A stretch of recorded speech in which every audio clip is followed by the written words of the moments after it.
So welcome to part 8 of Obstacles to Peace. This is called the USA group that includes, just includes that time zone. So it's a Sunday night, Sunday evening, and everyone is welcome. There's no cost. Donations appreciated if you feel called to, but it's just free. I don't have any needs or wants that aren't met. They've all been met. So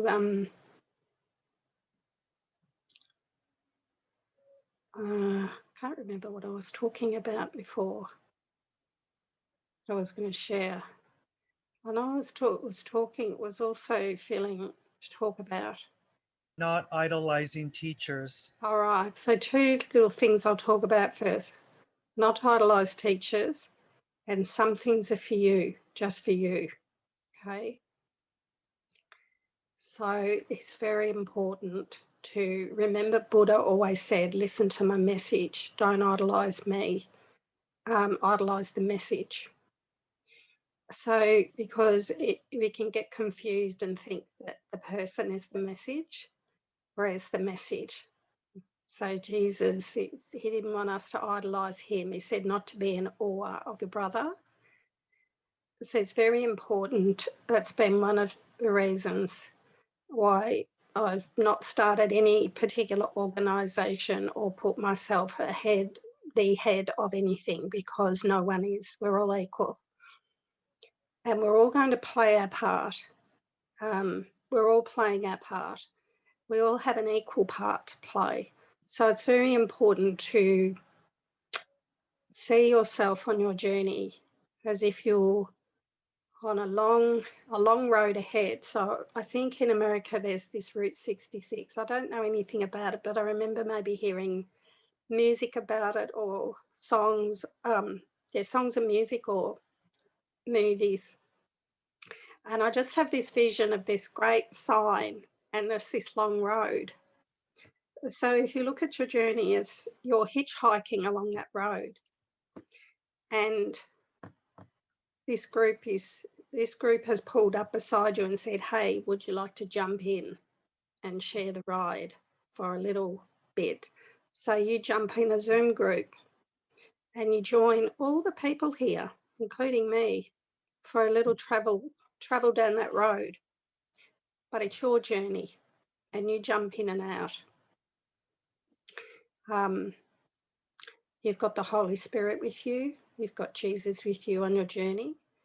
And then you might move over to another teacher. You might find someone else that you're really drawn to for a little while.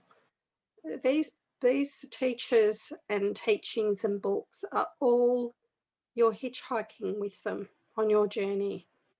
You're jumping in the car of that book and you're saying, okay, what do you have to say? So literally, like, can you imagine yourself jumping in the car as you open someone's book? And you've just jumped in the car and said, look, I'd like to listen to you for a little while. I'd like to hear what you have to say about truth, about your experience. And you can take what you like from that and then say, thank you. You finish the book, you close it up, and you get out of the car and you ponder that for a little while and you just walk. You've got your little backpack, you've got your lunch, you've got some water, and you're just travelling along and looking at the sights. You will get home, but it's your journey. And so just see yourself hitchhiking with whoever you're in. So this group is part of, you've jumped in the car today, you've joined this group and you're listening. So it's important when you get in the car with someone that you don't idolize them or put them in any way other than they have something to share that might be helpful for you. And so you keep an open mind when you get in the car with each teacher or teaching or book or video, whatever it is. You keep an open mind. It's really important to say, you're my brother and I'm interested in what you have to say. So this is a good way. So it's really important, because if you start to idolize any teachers, it won't be helpful for you. It's a really big trap for us as Course in Miracles people to idolize and think someone has truth, someone's got it and I don't. No matter what I say in any of these videos or groups, it's always your Holy Spirit and Jesus that have the authority, no matter what. It shouldn't take away from you getting quiet.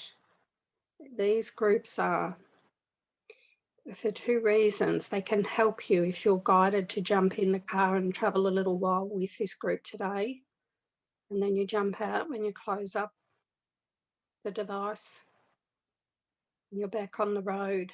But you've always got the Holy Spirit and Jesus with you, and he will guide you which car to jump in and which car to say no thanks. I'm just walking along today on my own. So in this way, we can see that sometimes we become the driver of the car and others jump in with us. Or someone might come to you and say, look, I'm really interested in what you have to say. I'm curious as to how you've become so peaceful. And then you'll be able to share. You'll be able to demonstrate how you forgive, what you've forgiven. You can bring in your story of forgiveness. And, you know, you don't even need to talk about your teachers. If you don't, you know, it's up to you who helped you. But what we really do is we need to really honour and appreciate the teachers that have gone before us. So I've got a great honouring for all the teachers that helped me on my journey. Mainly Ken Wapnick, Gary Renard, David Hoffmeister, and to a lesser degree, Lisa Natoli, Ken Mundy, is it? John Mundy, Nuke Sanchez, like lots of others that I sort of listen to a little bit, but it doesn't matter what I listen to. You'll be called to whoever you feel comfortable. That's something that resonates with you. And if it's some message that's coming through me, just let the message come. Stay with it for as long as you want and leave when you leave. It's no teachers to be clung onto. It's just helpful for a little while. I've had a couple of people put me on a pedestal, and you can guarantee it will turn to hate, and it does. Because the minute you put someone as an idol, the ego will knock them off. That's why Jesus says, don't put your brother on a pedestal or don't have awe, because it will not be helpful for you. So just appreciate anybody that's helpful. And we're all doing that in this group. We're all turning up. We're all helpful. Now, the next thing I wanted to talk about was if you get something that comes in for you as a message or an understanding or a realization. One of the things that I found on my journey was there can be a tendency by some course students that the minute they get some realization, they jump on the phone or they jump on internet and they share it. Or they just have this, I've got to share this. Really try to stay with whatever's coming in and don't share it. Just let it, it's like it's starting to take hold in your mind.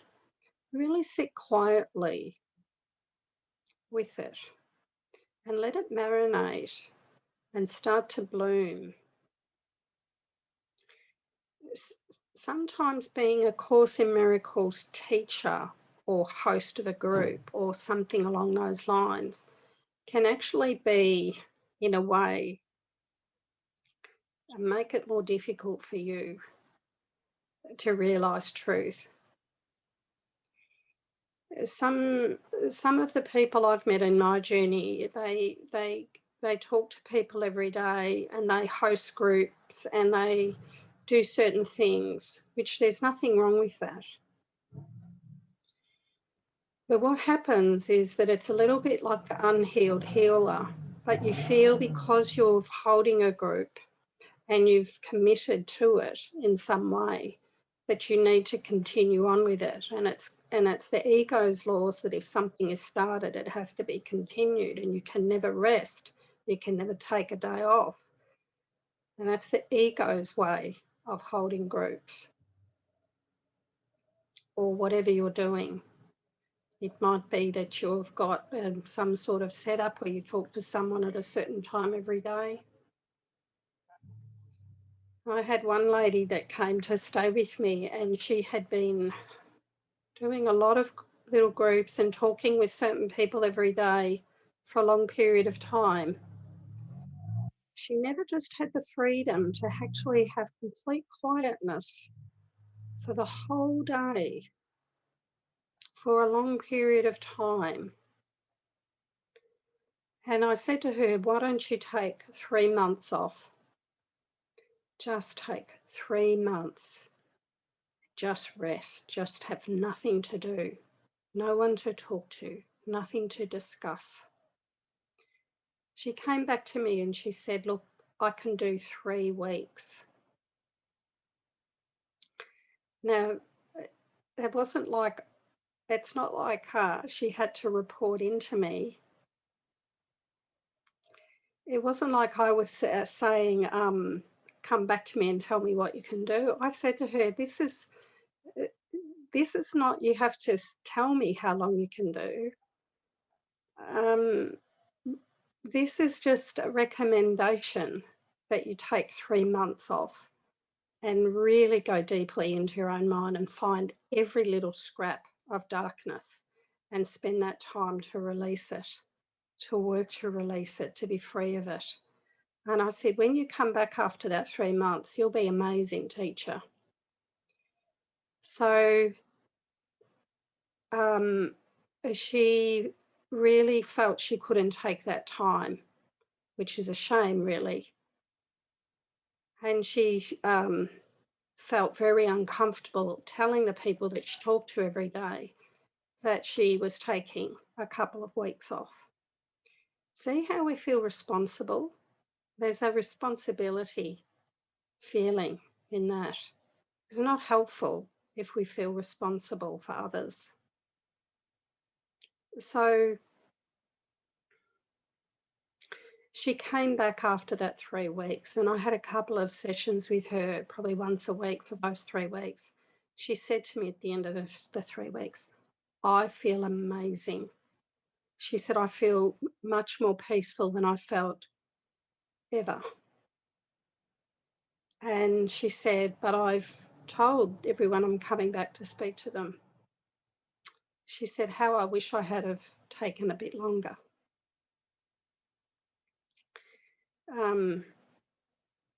She really got into, she actually had sort of a little awakening during that period.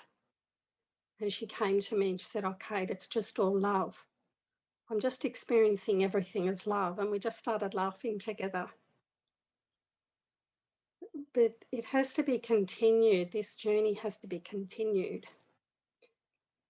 So I'm not saying that anything is right or wrong with what she was doing. I'm just saying that this journey is, there's so much hidden in our minds. It takes a lot of dedication and commitment and looking and quietness and giving ourselves time in that quietness to look. There's nothing wrong with joining others and helping them, but check in. Do I feel a sense of responsibility? Because one of the things I've found on my journey is the spirit will get me to talk with people, and then he'll just It'll just come through. It'll just be a prompt. No, that's done now. Move on to this. Now do this, and now that's finished. Move on to this. Start this, finish this, go here, say this. And it's really been like a leaf on a river. You're just moved by the movement of the water. You're free of all these egoic laws of who you speak to and when and what you do. It's really becoming free, but you actually might find yourself, if you do start something, you may find that you do it for, say, 10 years every day, and that feels good and flowy and right. So it's what I'm really talking about is being free of any way that you think anything needs to go or be. To really let go of these, especially the idea that I am responsible. That's a big killer. It's not very conducive to being free. So with the Holy Spirit and the ego says, I am responsible.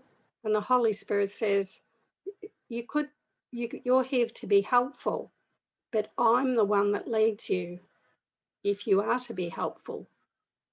You see? So we let go, and there's periods of time where I've just dropped everything and just had a month of silence, or a couple of months of silence over the last 5 or 6 years, where everything just gets stopped. So, you could get a message in the group next week that I'm taking a month off, and someone else might appear to do the group. Or there might just be, we all just take a month in silence and then we come back. This is trusting. This is how we trust the Holy Spirit.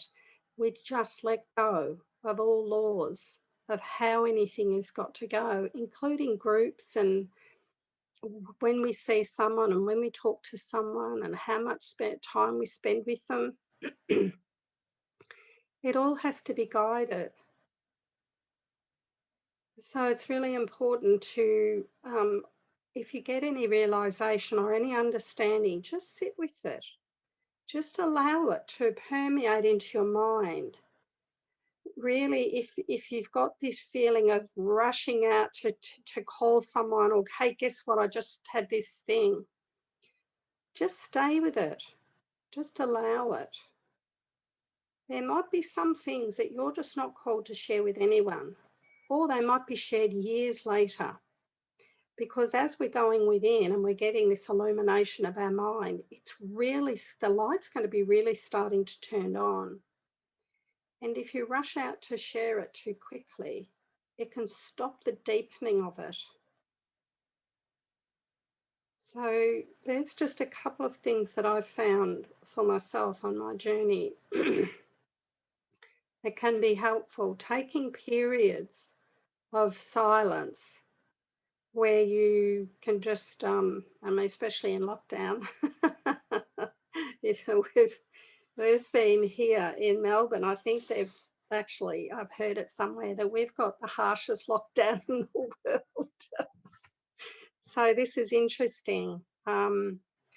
It's been nearly, I think, 3 months, and I won't go into the details of it because it doesn't matter.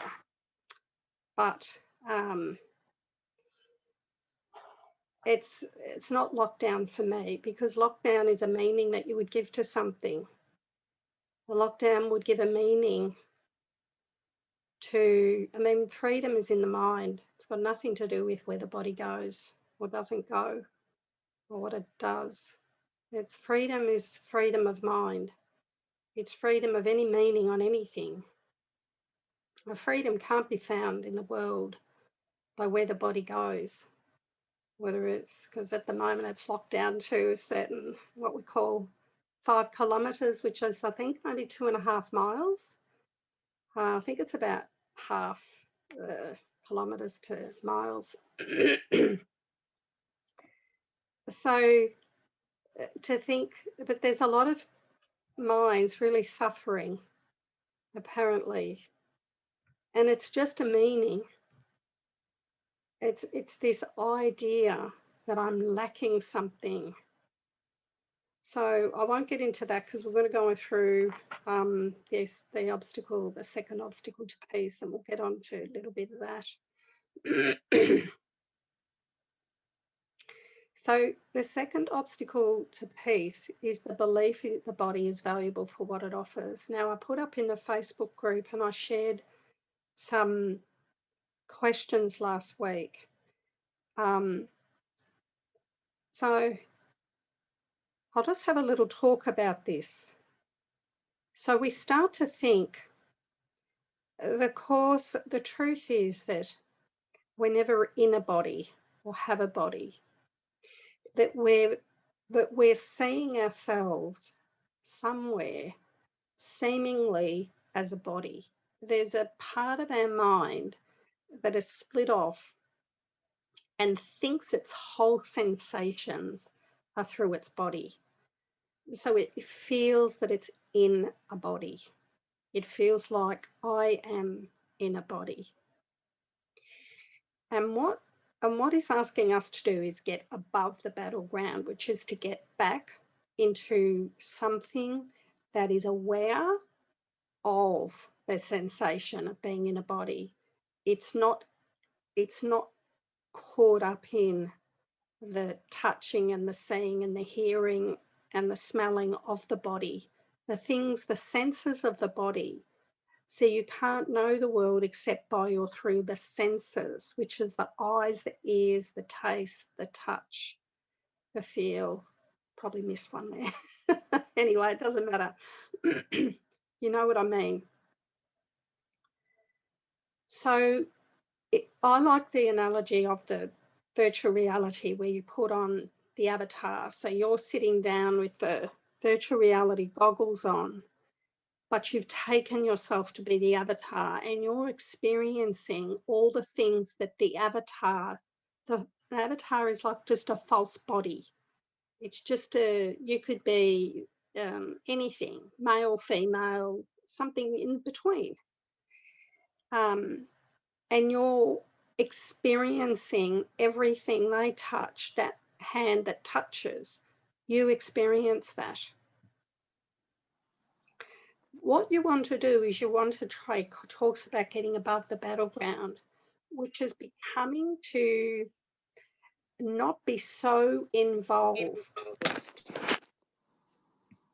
Hi, Rosemary. I'm just going to mute you, love. Welcome. To not be so involved in the feeling of being a body, all the things of being a body, to really, this is why so much silence and quietness and time alone is so important, because you really need to look at, when I touch something under a microscope, a very fine microscope, it sees that you never touch anything. There's always a gap between your finger and the thing you think you touch, but you feel it as something, as a touch. So we start to see, he calls this a hallucination or an illusion. We're not meant to accept these teachings just by him saying it. We're meant to really contemplate. We're meant to contemplate these teachings in a way that help us shift. And how we're meant to do is we're meant to shift to this awareness that I am something that is not in a body, that I am somewhere that's free of the body. I am this spirit or mind. Some people think the mind's in the head, in the brain, but the mind, where are thoughts? The brain is part of the projected body. It doesn't do anything. It doesn't do anything. A brain doesn't do anything. We think the brain is doing things. But everything that we see and feel and hear and touch is like we're reviewing something that isn't us, but it feels like us. So it takes time to really move away from this body sensations. I know for myself, I was like everyone else, completely an ego, completely in the body, did all the things that I used to call myself the spiritual dummy, because I really didn't have any idea about spirituality. I didn't grow up, I'd never read a spiritual book prior to the course. I think I read Louise Hay, You Can Heal Your Body, or something like that. I read a lot of quantum physics books as a teenager and a young adult. I was really attracted to quantum physics. I didn't know why. I love those books, but I've realised that's from prior lifetimes that I've been actually really understood it, and really, so there was some coming through, some resonance of quantum mechanics. And so so the course is sort of telling us that if we need to really devote some time to looking at these questions. Jesus is like our teacher here, and he's asking us to look, what do you value your body for? What does it offer me? He wants us to contemplate this in a deep way, not just quickly 5 minutes, write it out and be done with it and go off and do whatever I want to do. He wants us to really sit and contemplate, what am I valuing this body for? And what am I trying to get from it? And have I ever got from it what I've sought? So I started to look at, well, I like the taste of food. Okay, so we have to be honest. You can't get to truth without being really honest where you're at. So forget about trying to look spiritual or be spiritual. That just stops you from really getting to the truth. You have to talk to the Holy Spirit or be really honest about where you're at. So I said, look, I really like food. I like the taste of food. And then I had to look at, well, the pleasure that I got in those few moments, those seemingly pleasure of eating, did it bring pain? And of course it did. It would be feeling full, feeling uncomfortable, thoughts around, well, now you're going to get fatter, you grow out, your clothes won't fit you, blah, blah, blah, the whole story, the ego story about the body and you being the body, and, it's, it's, it's that sort of thing. So I thought to myself, so the ego says there's pleasure in eating the food. So I'm seeking in the world, in this, as a dream avatar, as a thing that has no life, and I'm in a dream body as Dream Cate, eating dream food and thinking I'm going to get dream fat.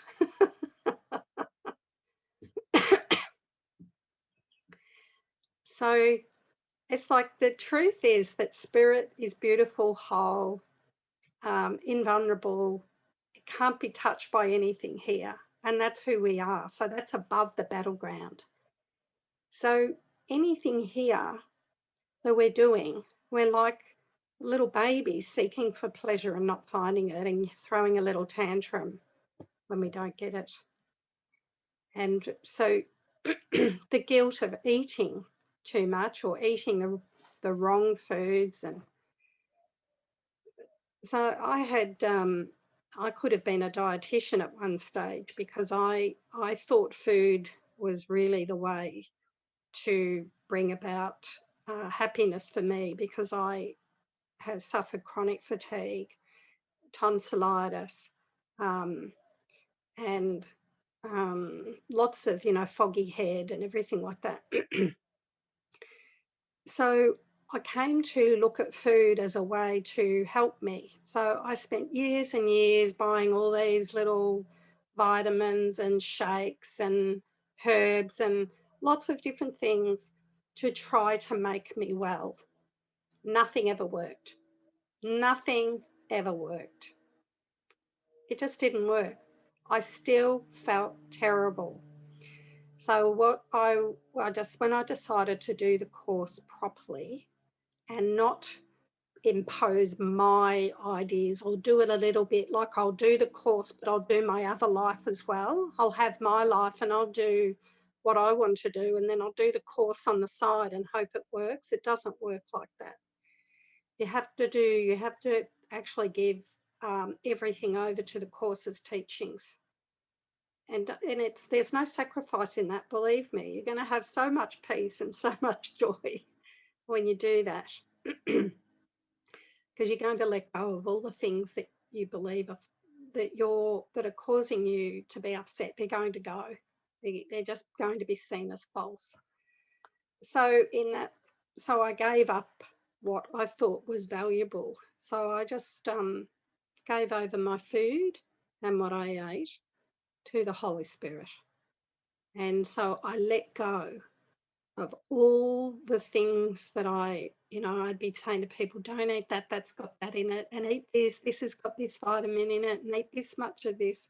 It was just crazy. I just said, right, I just gave it all over and I said, I'm done with those laws. I'm done with them. I let go of them. I start afresh.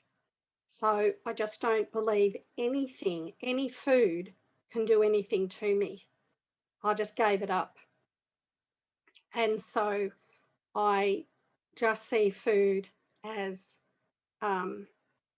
something that sustains me. I still have a belief in food, and that's okay because I don't need to not have that. Jesus is not asking us to become breatharians. You can if you want. I've looked into it before and I just didn't feel anything because any drawing to it, because what I came to see was that Kevin and I, my husband, when he comes home, I mean, he's my husband in the life, but it's just a play, it's just like you're playing husband and wife. There's no husband and wife.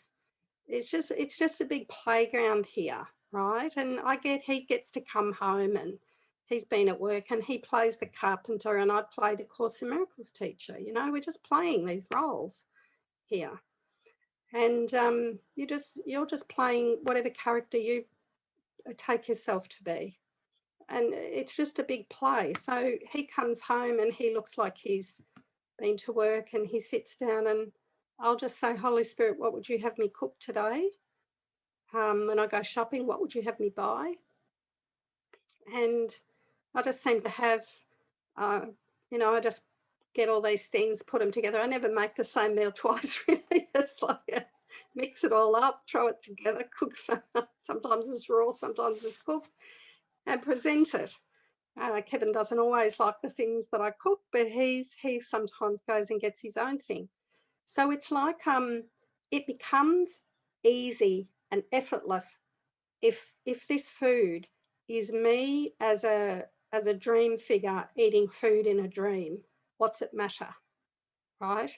Food does nothing. If you're a dream character and you're eating, if you dreamt at night that you were eating a meal in your dream, and you said in your dream you dreamt that you went, oh, I'm going to get sick from this, or this thing's going to really help me with my skin or my hair or whatever. That's what you're doing. We're dream characters giving all the meaning to everything here.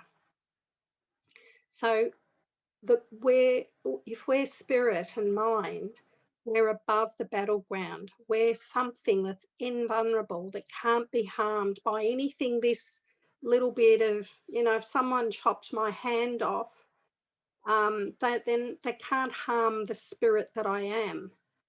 And I've been able to actually it wasn't my goal to be able to have no pain, but I have been able to use my mind to not experience pain in my body anymore. So that's one thing that's come about, that's been really, like, I've been like a little child discovering these things, right? As you really give yourself to God and spend time and just saying, I want you, God, I want to know you. I want to live in your song. I want the peace of God above all else. I mean, really, just have a look at what you're trying to seek in the world. I just came to see for myself. There was no, I've been seeking and seeking in relationships and jobs and sports cars and houses and having children, and none of them give you happiness, lasting happiness. There's just a aha moment, like, oh my God, nothing's giving me any happiness here. But I didn't know why. And the reason why is because I've got an ego that's telling me to seek happiness. And then to discover, oh, this thought system that I'm listening to is directing me. Hey, try this new thing and go here and go there, and happiness is over here. And Jesus is amazing in his course, because he's just saying, hey, if you really want to look, let's look at the ego together. So he spends a lot of time telling us about the ego, and you have to see it. You have to look at the ego before you can say, actually, I'm not listening to you anymore, because Jesus has told me, you've got no idea where happiness is. You're telling me, go eat that thing, there's pleasure over there, or go do this or do whatever, there's pleasure. So this is when he says, what is the body valuable for? He's talking about all the things that we're seeking through a body as some pleasure. So this section's about pleasure and pain. And we have to look, when we write what we're seeking as for pleasure, we have to ask ourselves, am I getting constant pleasure from that? Is there any pain there?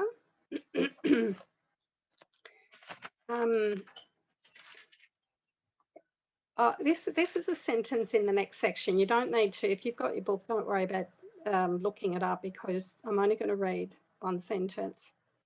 It is impossible to seek for pleasure through the body and not find pain. So that's Jesus telling us exactly what we're doing. This is why, if we're seeking for pleasure through the body, we're going to find pain.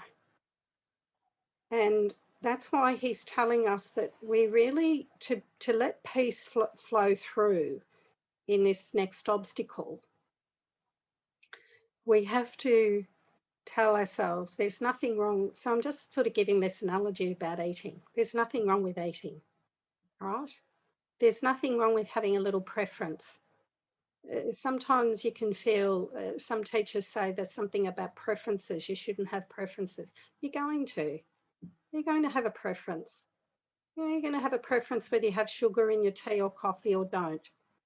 But what you need to be free of is attachment. That's the problem. So, throughout the day, you're going to find that if you go to someone's place and they say, would you like a tea or coffee or water or orange juice or some drink of some kind, you'll have a preference. Or some people come here and they say, whatever you're making, Kate. So that's fine. But there's no harm in having a preference as long as you're not attached to it. So if you go somewhere and you say, oh, have you got green tea? And they say no, and you say, okay, black tea or herbal tea or something, as long as you're not attached to anything. And it's literally like this analogy is I'm sort of this, it's to apply to everything. So if you go, some people, I've met someone that sleeps on a magnetic bed, that they have magnets under their mattress. So that's fine if it's helpful for you. But if you say to yourself, I can't sleep on any other bed because I can't take my magnetic mattress or blanket with me, then that's an attachment. You see, you value it, and you value it because you think it's valuable for your body. You're going to get some pleasure, which is some, when it says pleasure in that case, you could say some help. You believe that it's going to help your body in some way.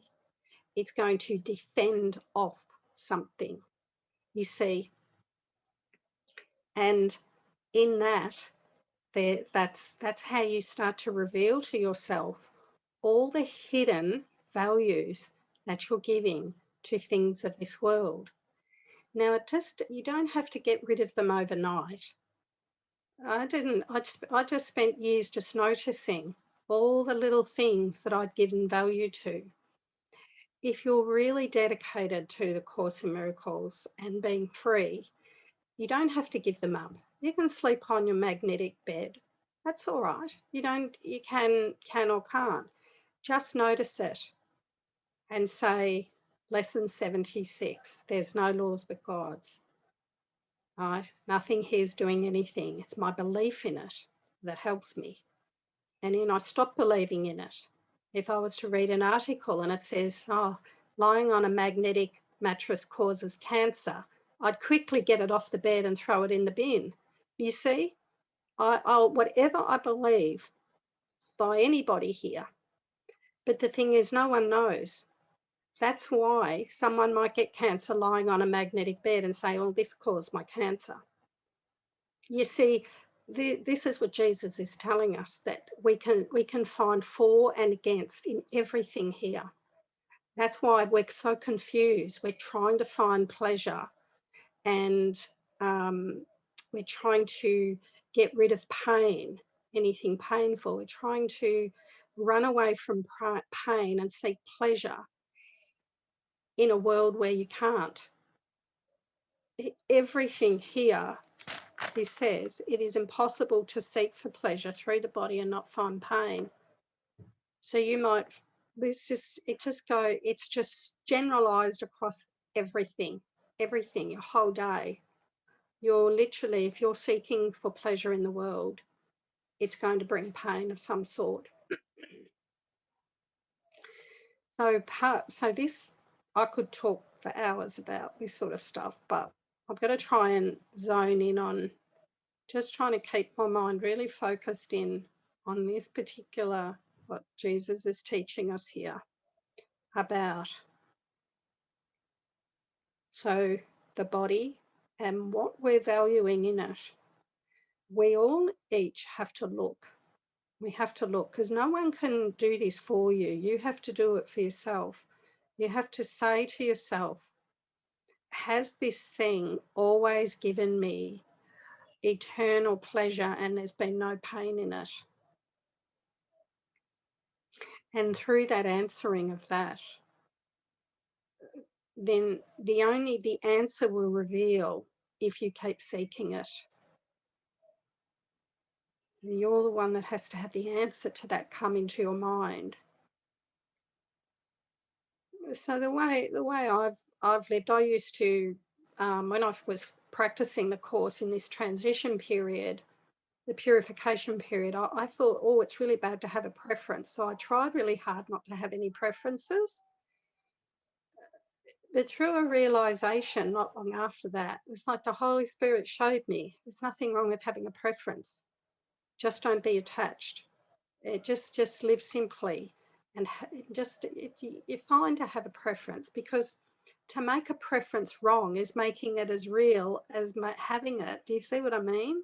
So we fall for these, and I did. I fell for everything. I did everything wrong that every course student's ever done. I've talked to many. I've said, yeah, I did all that. So that's fine. We can fall for these things, but it's just like a plane going from one city to another. It's just a little bit off course and just gets corrected. So we just become gentle with ourselves. Try not to hold on to any attachments. If you find you're attached to something, just let it go. The pleasure's not in that.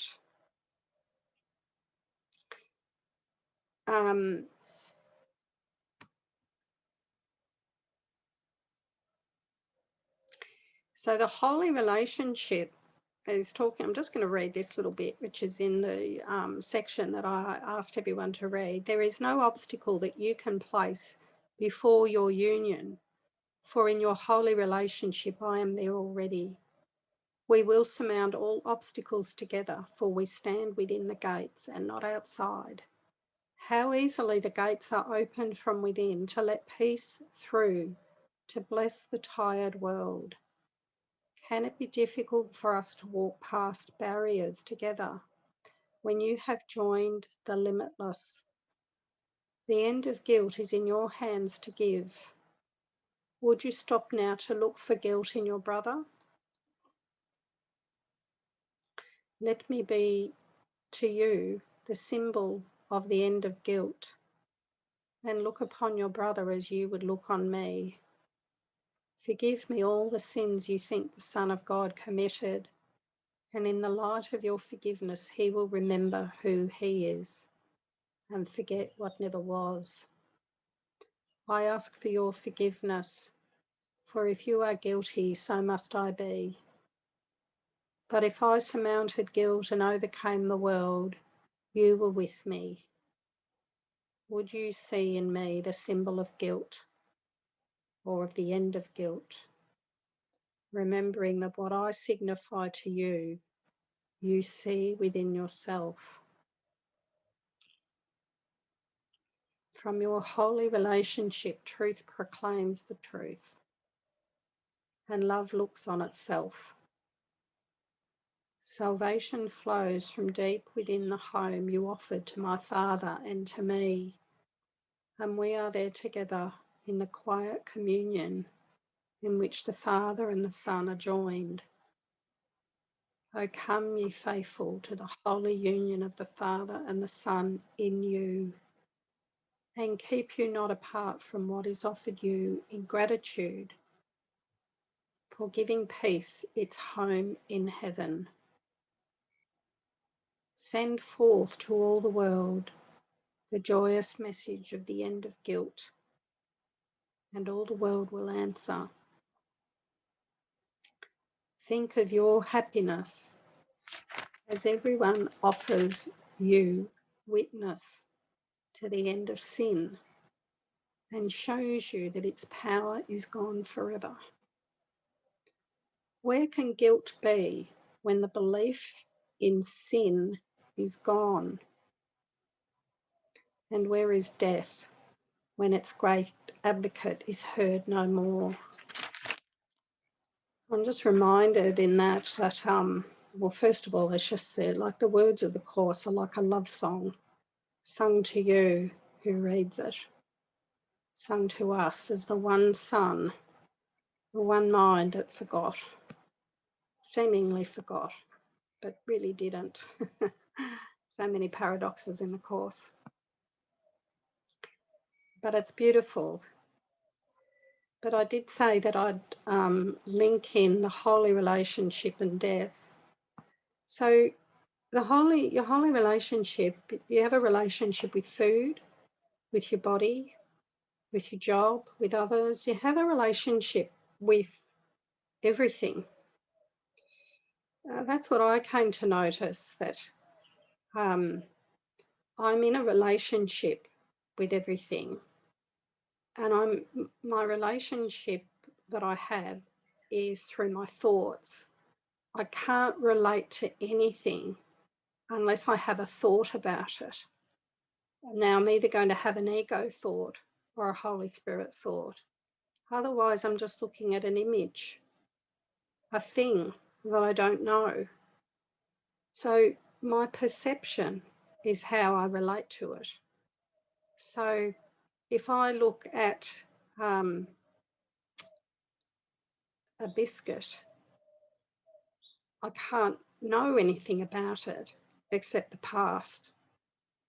I'm in a relationship with my thoughts about that. Or if I look at someone I live with, or my neighbour, or my co-worker, or my parents, or my children, or my siblings, I can't know them except through my thoughts.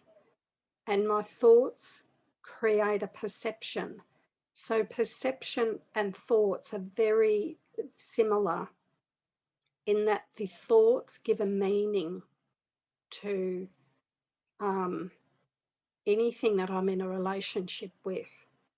So when I'm perceiving or thinking with the ego, I'm in a relationship with a thought system of specialness, which means it either makes them special or unspecial.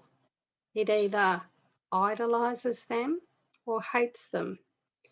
And it'll waver. From 1 minute you'll idolize something, seeking something in it. When you don't get what you seek, your love will turn to hate. You'll have contracts, hidden contracts with different things here. I like to, really talk about that you have a relationship with everything. You can have a relationship with your phone, with your computer, with even the Course in Miracles book. You're in a relationship with everything here through your thoughts, and your thoughts make the perception. You can't know anything unless you have a thought about it. So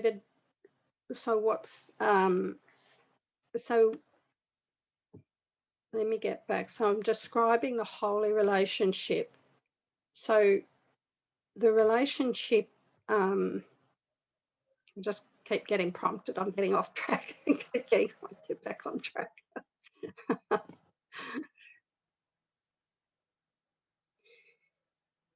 So when we're seeking from either food or something outside us, be it a body, some sort of something, a job, anything that we're seeking for pleasure from, it always comes back to the body, us as a body. Because even if I was to say, I want this new job, I'm seeking this job, and why am I seeking it? Because maybe I'm going to be able to tell my friends, I've got this great job. Look at me, how good I am. I was able to get this job. So I'm seeking approval because I think that it makes me look good by having this job. Or secondly, I might think I'm going to get that money and that's going to feed me and look after me as a body. So I notice that everything I'm seeking, it always points to the value of me as a body, that I'm valuable as a body, that I'm basically taking myself to be a body, and I'm saying I am a body, and I thought I could hear some noise. So I have to see that everything I'm seeking, every time I'm seeking pleasure, I have to become really aware what I'm going for and why I'm going for it. This is what he's saying. And this is my special relationship with these things that I'm seeking. And what I'm going to see and what I noticed was as soon as I got that job, no one was interested in hearing about how great I was to get this job, right? I'm making a little joke there, right? Because I would be like, oh, everyone will be like, oh, how good are you, Kate? You got this great job. No one was interested. I'd say, guess what job I got? And they go, oh, yeah, and guess what happened to me today? And I'd be like, hang on a minute, give me the approval, it doesn't come. So you can watch yourself seeking and not finding, right? You can watch yourself do it. And then, so you think, oh, great, I'll be able to afford my rent and afford food and afford, pay my bills and whatever, right? And then you go do the job and then you hate it, right? Hate it, end up hating it So the pleasure of getting the job turns to pain. And then you end up spending money on things that you think will give you more pleasure. So you might, for me, I used to go out and spend money on a lot of jewelry and clothes and things to try and make myself feel better for doing a job I didn't like. And then I'd have no money and be worrying about paying the bills. So you start to see this insanity of what we do here. And then you start to see that everything that we're seeking, it all comes down to me being the body, and that I have to, as the ego, have to make sure, and I come up with my own plan of how things are going to come in. And what I noticed was I wasted a lot of money. As he says, you go to a job that you don't like, you get money that you don't need, and you throw it away on things you don't need. He puts that as some little thing. And when I read that, I went, oh my God, he's following me around. You have to laugh at what you do, because we all see you seeking. It's just the craziness of it. But it is hard to trust. We really need to develop trust in that, and we can go through that another time, maybe the development of trust, work through that. But this they're always interwoven. So can you trust completely in the Holy Spirit in everything? So therefore you just listen to what you're guided to do and when and where, and trust that whatever you need. So I had to develop complete 100% trust and give up whatever I do, give up all my plans. It's the best thing ever then. It really is. It's very easy and joyful having no plans. And just I trust everything. I trust the Holy Spirit. I get guidance all the time, all day long. As he says, you can hear God's voice all day long in what you need to do and where you need to go. And yeah, just whatever I need, it comes in. And lots of course students have shared that with me. So how does this holy relationship and death, so he says, do you see that this is the belief in death? So, okay, so I've just given you the analogy of what I did. I sought for jobs to get approval from friends and family, because I felt so, the belief that I'm sinful and that I'm unworthy and that I'm so bad that I have to get a job to pretend to say, hey, look, I'm not that bad, I'm laughing now, but it wasn't that joyful when I was in it. So what we have to look at is, when he means death, he means pain, right? So me seeking, did I find all that happiness and joy in that job that I was going to, that I didn't really even want to do? Really, it wasn't anything that I felt joyful to do. So I was coming up with my own plan, seeking pleasure and finding pain, and then going, oh, I hate this job. It doesn't feel very joyful. So then using the money that I was getting to try and seek other pleasures to help alleviate the pain of the job, seeking to buy things. And then a minute's pleasure in looking, oh, look, look at all the, I mean, now I would just go, look at all the meaning I've given this handbag and this shoes and these jewelry and whatever else. But I didn't at the time. I'd say, oh, this is going to make me feel good. I've just bought this really expensive blah, blah thing, And then within 5 minutes, I'd have guilt. Oh, I've just spent the money I needed for my bills. And now I've, racked up a credit card bill, and how am I going to pay that off? Now I have to stay longer in this job that I don't like because I've spent all the money. So you've got to notice how this pleasure you're seeking always turns to pain. And that's what he says, that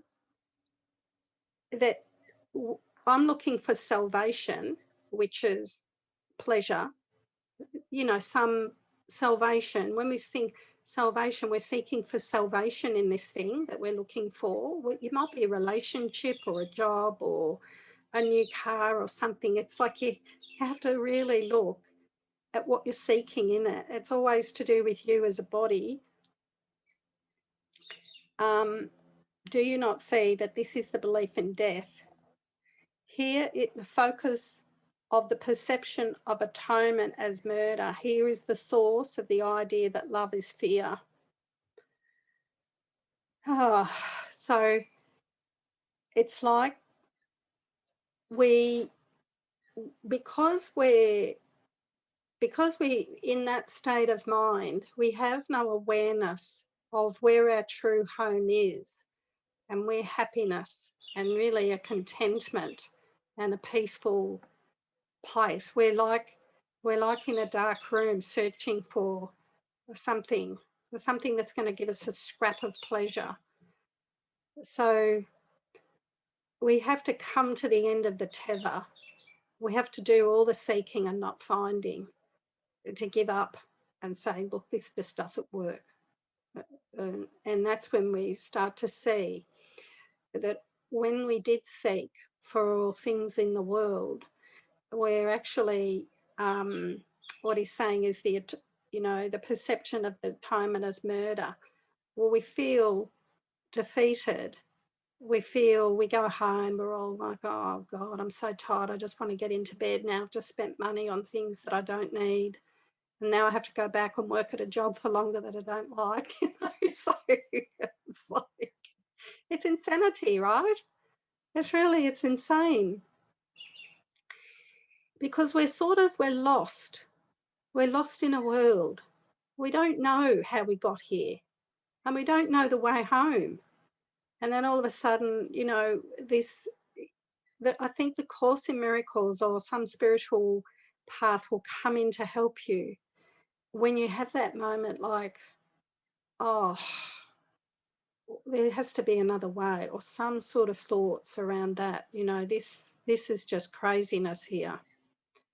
And so then we come to the Course and the way when we really give up and really come to that place, there's nothing here to be found. Everything is turning into pain.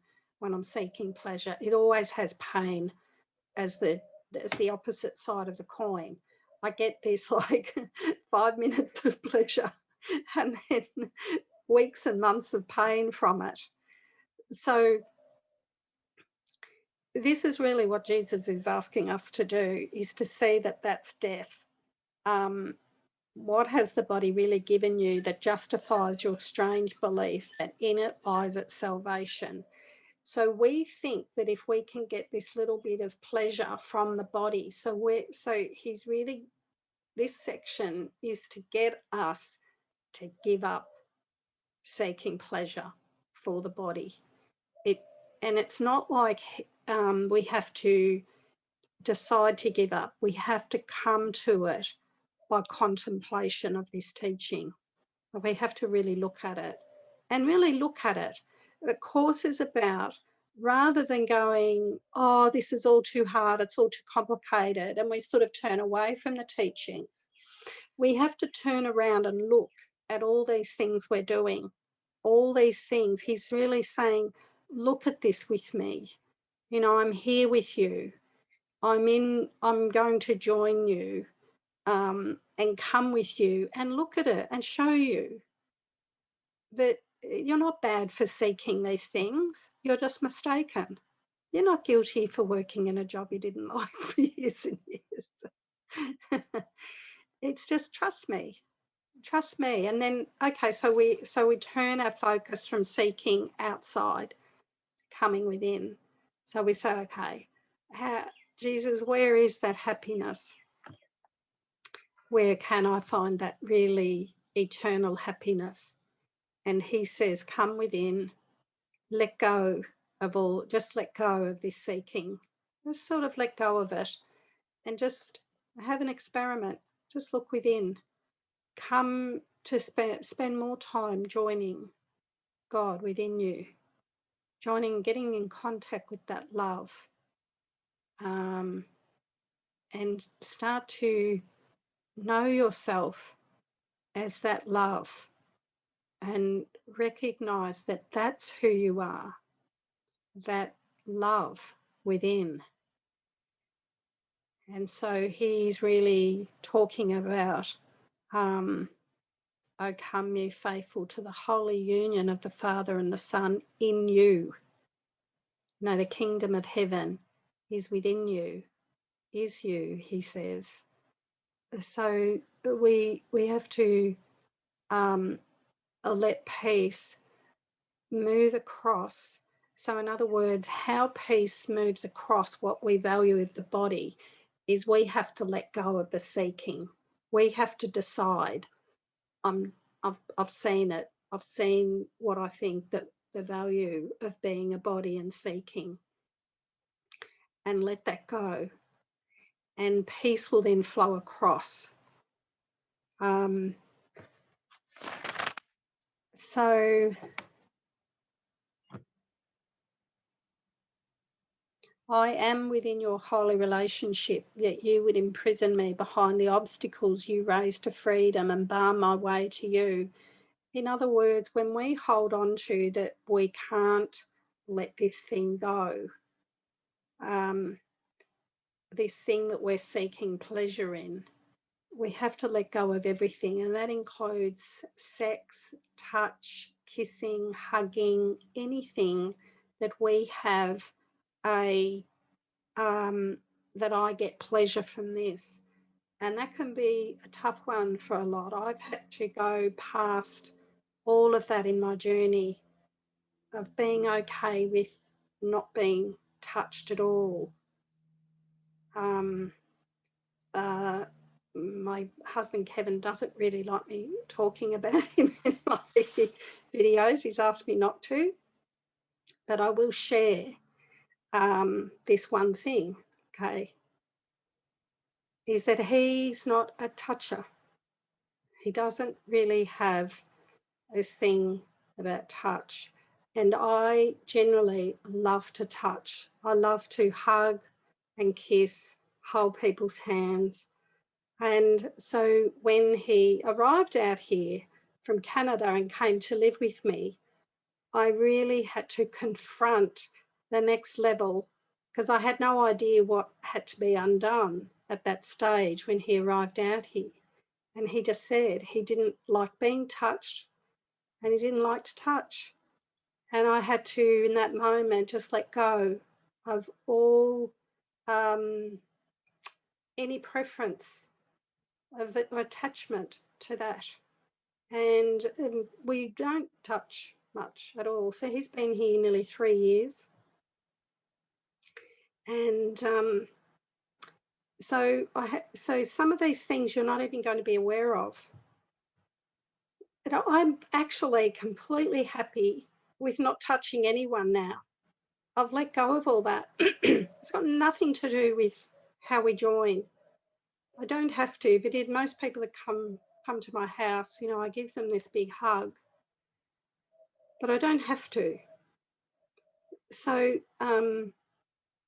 even that, you're going to, these relationships are all for letting go. The relationship with everything is just going to show you what attachment you have in your mind. Every relationship, so your job is to be free of every attachment, right? Every seeking for something. Your job is to let go, to become aware of them and to let go of them, okay? So how do we become aware of it? It comes into our mind. Oh, I would like you to do this. Now, some groups hold that you should say to your partner what you want, but that's not in the course, right? The course is asking us to go past everything. So the way I do the course and the way I teach the course, don't ask your partner to do anything, to change in any way. They're there to teach you what you have to let go of in your mind. So they're there for a special purpose, to show you what you're still attached to. And you can have little attachments that sit there for years but aren't actually, you're not aware of it until it comes up into your awareness. And you say, oh, I see I've got some attachment. Wow, look at that. So when that came up with my partner, Kevin, I was really joyful to see that attachment and say, wow, I have an attachment for touch. No.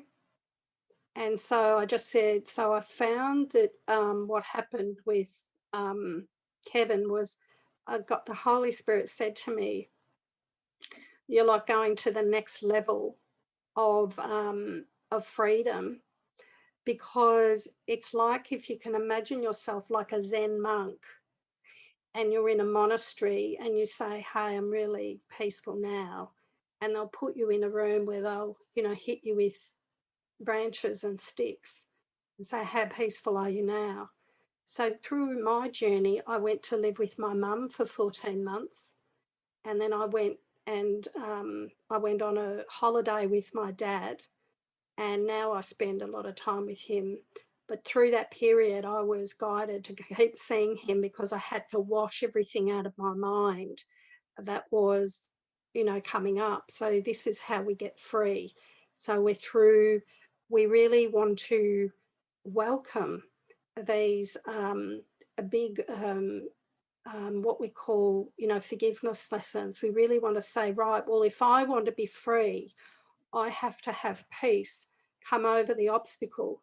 So the obstacle is a desire to touch or be touched, right? And so you wouldn't think that that's a desire. That's a desire. I didn't even see it, right? So it was like, wow. Okay, so it was like I'm a Zen monk, and I'm now put in with, my teacher has arrived, and he's saying to me, can you be peaceful and happy without any touch or being touched or touching me? Can you be happy and peaceful? Can you still love me with your Christ love without this? And it was yes. So, of course, Jesus says, make no demands of your brother. Our Christ love has to come across to everyone, no matter what they're doing, no matter how they are. Now, if he had have turned up and he said, I want to be touching you every minute of the day, I would have had that as my next lesson. Can you be at peace with him wanting to touch you? Yes, I have to be peaceful for no matter what. I have to say, I'm free of any demands, any attachments, anything. I'm not a body. I am free. So I'm teaching my brother, who's, the Kevin who lives with me, his part of his mind has chosen me to go into this special, but I'm in a special relationship with everybody and everything. But these intimate relationships can really sharpen you up to become like a Zen master. So the Spirit said to me, now you're in this higher training. This is where you're getting, this is where this partner's coming in. And he's going to basically, I'm not going to talk too much about it, but he really gave me some amazing training. He brought all the past stuff with him from his past relationship, and he projected it all onto me, and it was amazing. I had to be completely let go of everything and respond from Christ's love, no matter what came at me. So I was basically, I don't look at my life as Cate and Kevin in a house. I look at my life that I'm a Zen master learning what else do I have to go past. So here is my teacher. Here's my teacher. He's coming to the house and he's going to give me some amazing lessons. And how peaceful am I? How loving am I? Is my love conditional or unconditional? And my mind is going to be razor sharp then, because it's just going into another level of So if you can look at your life in that way and give over, just change how you look at life and see that you're a Zen master in training, and everyone in your life is there to show you, can you still love me? You know, the big sign. If I say this or do this, will you still love me? Can you be the one that loves me no matter what I do or say? And for us, we're going to, it's all in us anyway, what we're seeing. It's all the hidden, it's all the hidden desires that maybe aren't brought out straight away. So we have to go across everything. Peace has to flow across. We have to let go. I like to give my little personal examples because it can be helpful to show you that even Jesus had to do this. You know, he really, he says in the Course, I was tempted into impatience at times.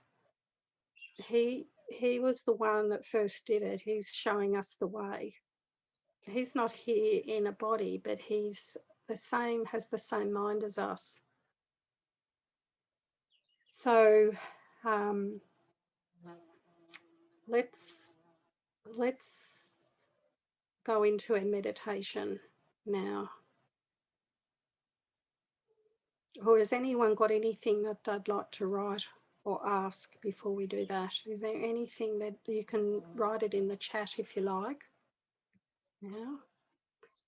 Anything that you would like me to expand on? Okay, so I didn't realise there was a couple of messages here. Jimena said to be back. Jimena, if one does not have a partner, could this be with any brother? Yes. For my awakening, I focused on my father and all the hidden hatred that I had to him. Actually, it wasn't quite hidden. It was quite apparent for me.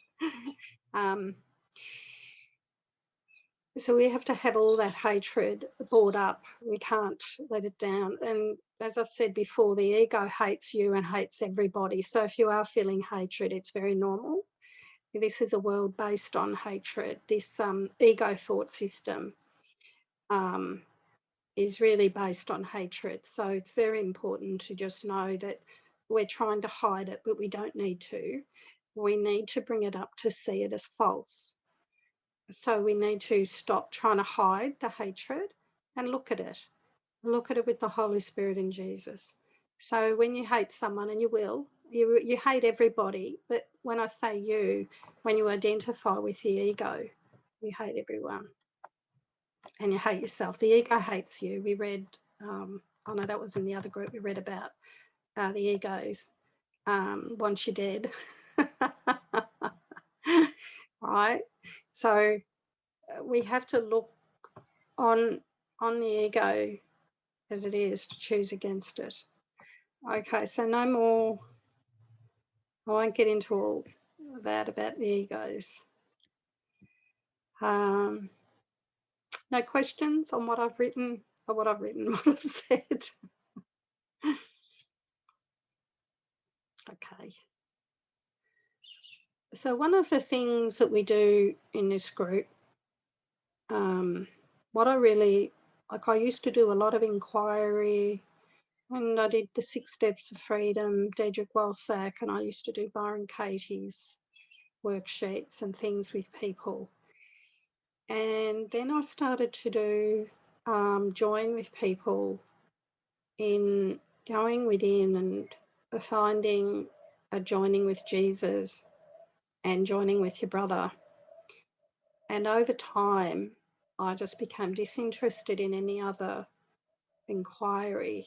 They are all helpful, but for me, I just felt that this was really what I love to do.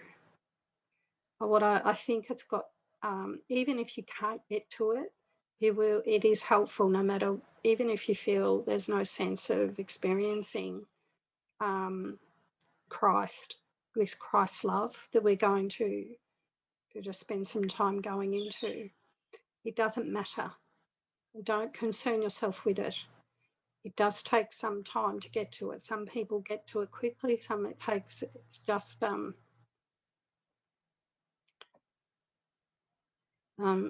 do you mean so air, water? Oh, someone has sent me a message, but it's private, so I will read it out. What is personal boundaries with others? How does it fit with this? Boundaries.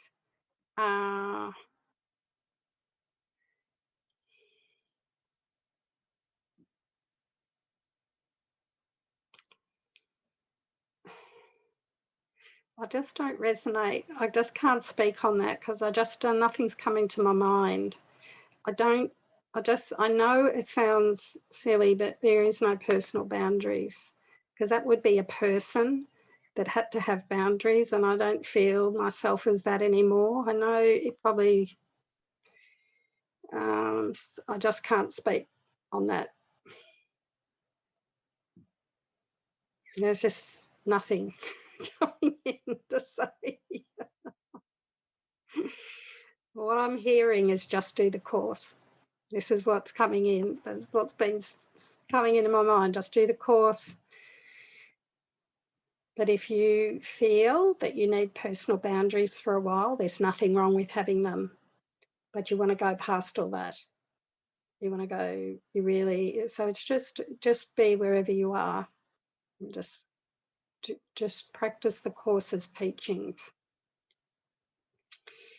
They're going to, so you're going to shift into another perception of everything and everyone, and you're going to shift into experiencing yourself as invulnerable. So there won't need to be any personal boundaries, and everything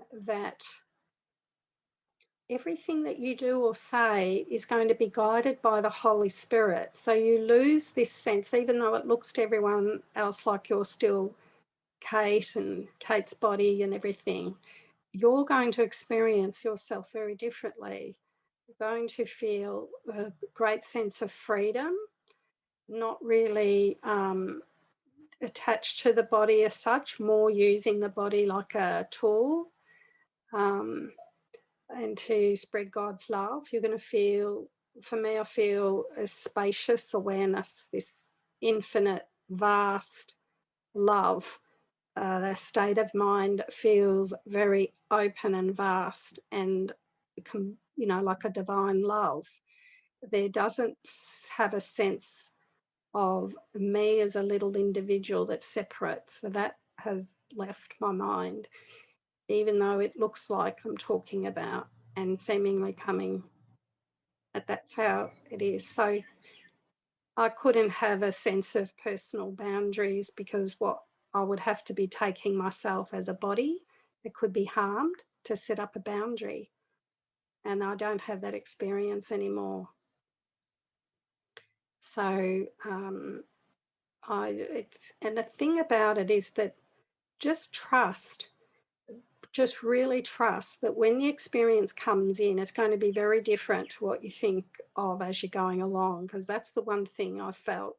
And that's the one thing that the people I've worked with that have awakened, that's what they've said. It's very different when you get there. So if you need to, through your journey, set up personal boundaries, do that if that makes you feel good. But remember, if you're trying to seek pleasure through a personal boundary, you're going to find pain. So let's get on to our meditation. And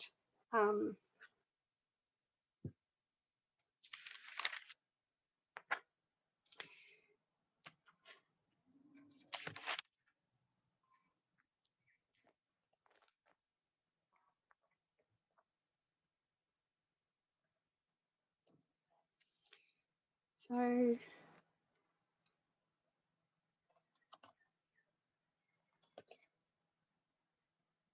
I'm just going to read this little, I've just opened the course at another page.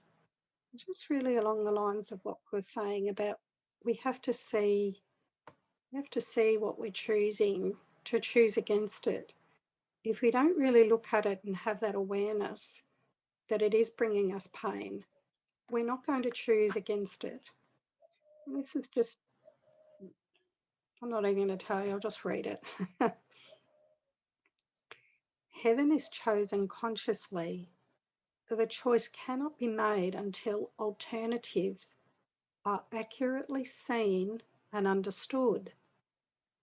All that is veiled in shadows must be raised to understanding, to be judged again, this time with heaven's help. And all mistakes in judgment that the mind has had made before are open to correction, as the truth dismisses them as causeless. Now are they without effects. They cannot be concealed because their nothingness is recognised. So all through the course, he's asking us to look. Just look at what we're doing, how we're taking ourselves, what we're valuing. If it's got so much value, what's it giving us? Are we really getting pleasure from it? Or is it bringing us pain? If it's bringing us pain, then why don't we go within and decide to relate and choose to be this love of God, how we were created. Let's choose that experience. Let's give up the seeking and trust that whatever we need will be supplied, and just rest in God's love.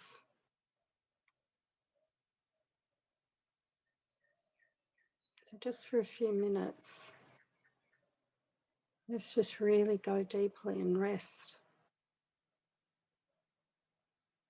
Let everything go out of your mind.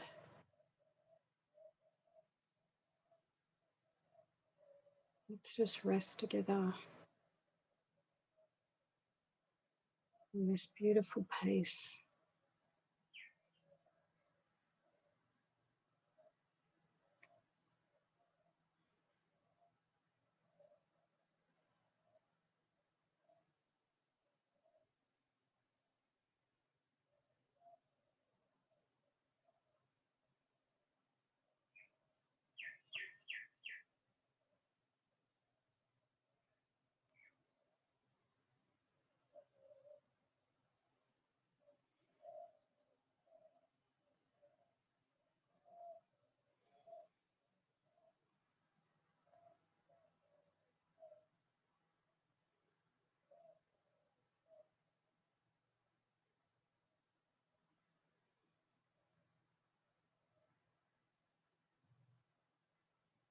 Just let go of all seeking for anything.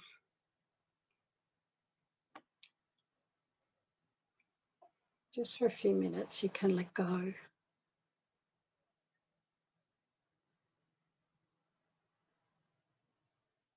You need nothing right now. Just allow yourself. It's okay, it's safe just to come in, just to drop in to this beautiful experience of peace.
And just shift your attention a little bit towards the group.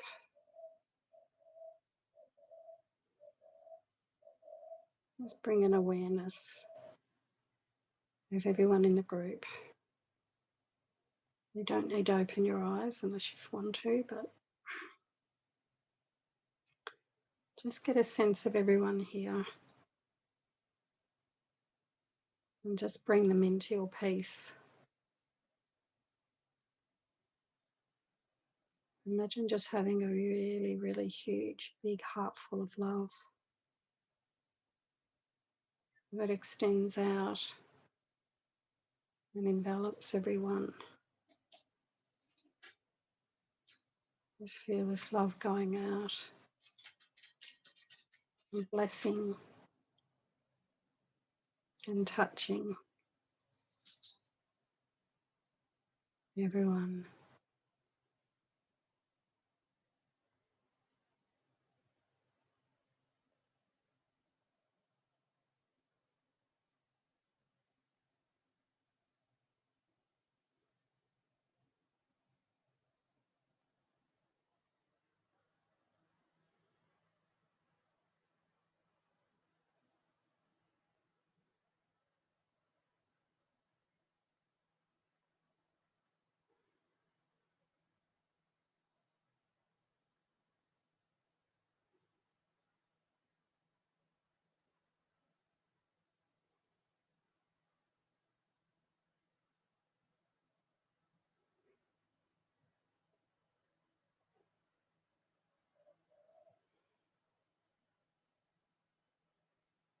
And just think of everyone in the world, everyone that's struggling, confused, lonely, searching, sad, anxious, depressed, angry, hating, lost.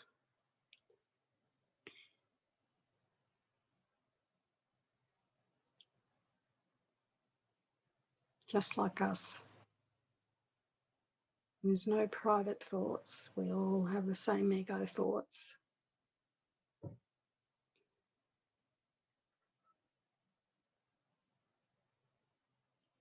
Just bring everyone into your heart. Cover them with peace and love, blessings.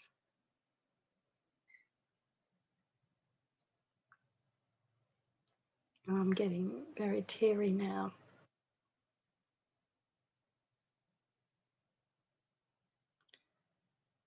Just bless everyone with your love.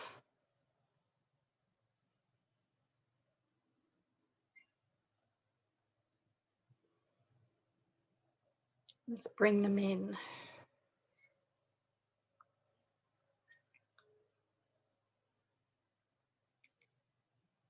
Hold them in your heart.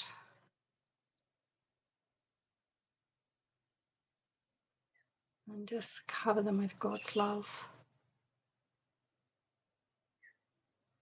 This infinite love. It doesn't see anything but a call for love.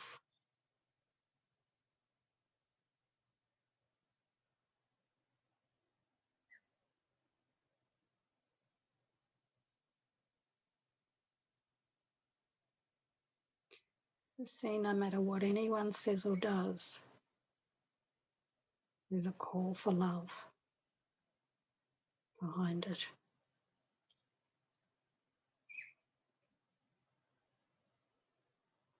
Bring them in.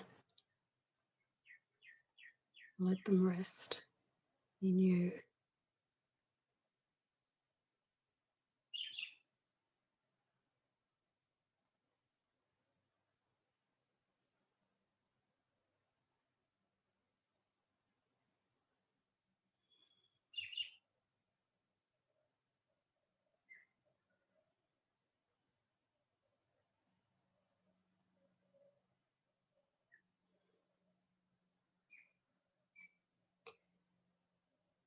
Bring them into your lovely garden,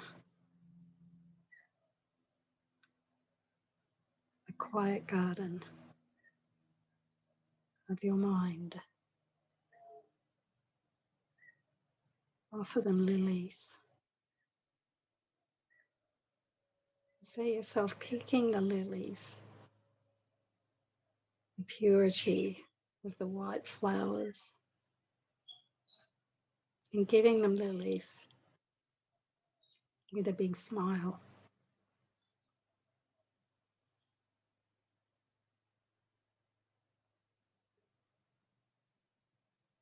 See the purity of them. See the absolute purity of everyone. Just mistaken. Trying to be something or someone they're not. Lost. See beyond all that.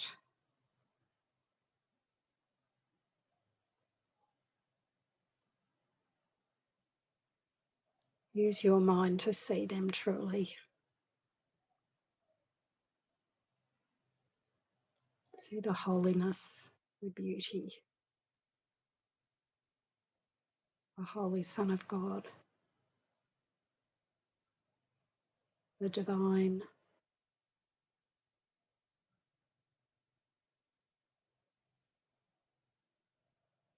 Look past bodies, words, actions, past all of it, and see the divinity within.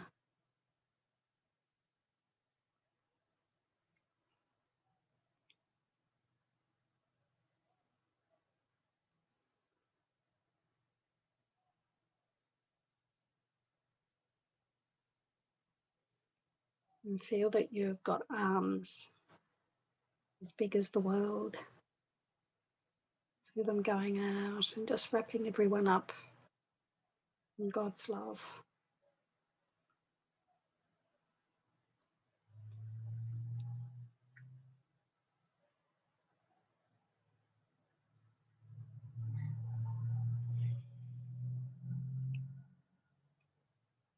Feel this really, really deep peace and love enter you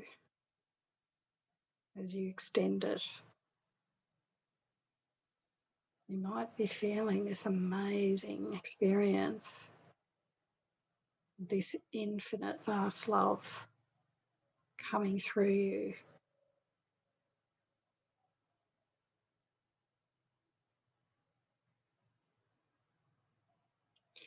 This is the experience of God.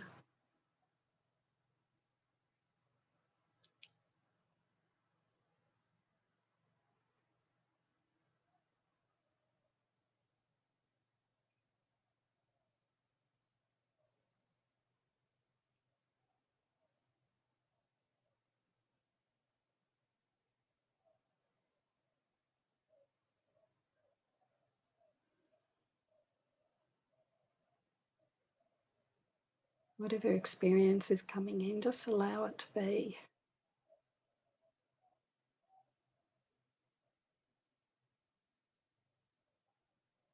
Just go with it.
Okay, so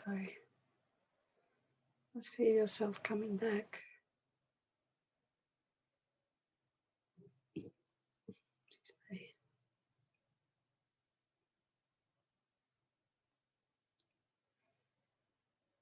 as I say goodbye, if you feel like you want to keep meditating in this way,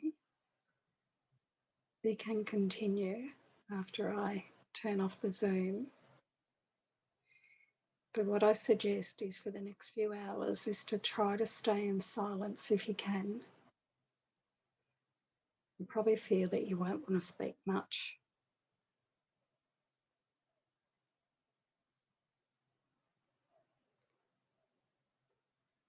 Try to just let this peace permeate you.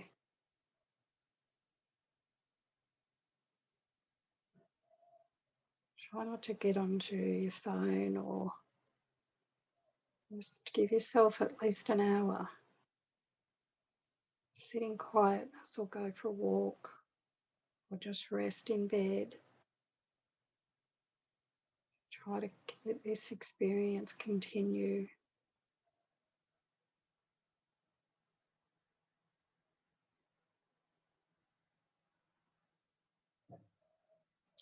I know a lot of you are getting into the evening, so you'll be going to bed soon.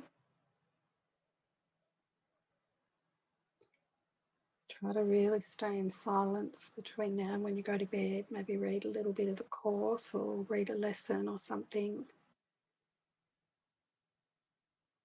Don't get into any news or discussion with anyone about anything. Just try to remain really quiet.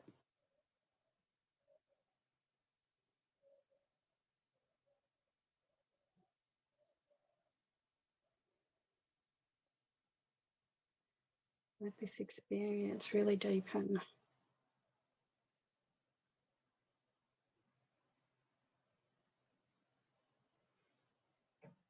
Thank you, everyone, for joining today. I love you. I bless you. And I honour you. I see only your holiness. I see only the absolute beautiful Holy Son of God. You are that. You really are.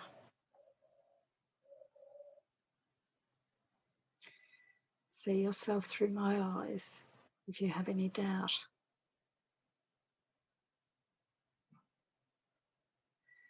See you next week.